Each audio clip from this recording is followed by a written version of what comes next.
বড়োদেরকে প্রণাম, ছোটোদেরকে ভালোবাসা জানিয়ে আজকের আমার রান্না শুরু করলাম। আজকের রেসিপি হলো দই চিকেন। ফোড়নে দিয়েছি শুকনো লঙ্কা, তেজপাতা আর পাঁচফোড়ন, আর পেঁয়াজগুলোকে দিয়ে দিয়েছি লাল লাল করে ভেজে নেব। আর এই মশলাগুলো করে রেখেছি আদা বাটা, রসুন বাটা, লঙ্কা আর পেঁয়াজ বাটা। এই মশলাগুলো দিয়ে দেবো।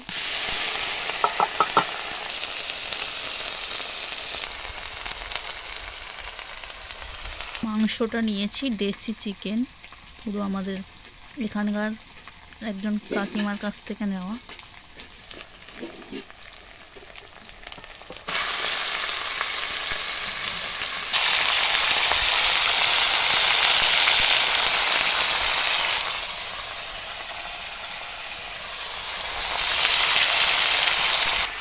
স্বাদ মতো নুন দিয়ে দিলাম, স্বাদ মতো হলুদের গুঁড়ো দিলাম,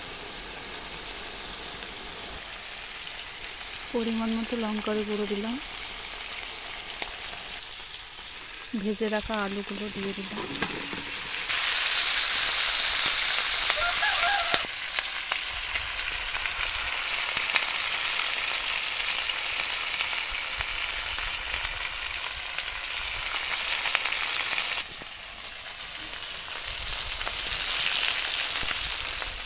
দই চিকেন বানানোর জন্য আমি 1 বাটি মতো দই নিয়েছি, সেটাকে একটু জল দিয়ে ফেটে নিয়েছি।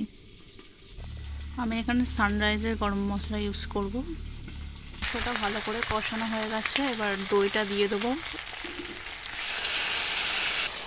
দইটা দিয়ে কিছুক্ষণ কষে নিয়ে তারপর জল দিয়ে দেবো। তোমাদের পরিমাণ মতো তোমরা দই নিতে পারো, আমি 1 বাটি দই এখানে ইউজ করেছি।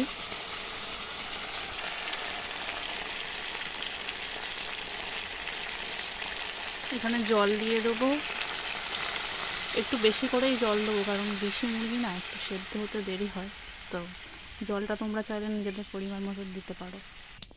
জল দিয়ে দিয়েছি আমার পরিমাণ মতো, তোমরা যেরকম পারবে দেবে। এটা সেদ্ধ হতে অন্তত আধ ঘন্টা তো লাগবে, কারণ দেশি মুরগি না একটু লেট হবে। তোমরা কিন্তু এইভাবে একটু বাড়িতে ট্রাই করতে পারো, করলে কিন্তু জিনিসটা খুবই টেস্টি হয়।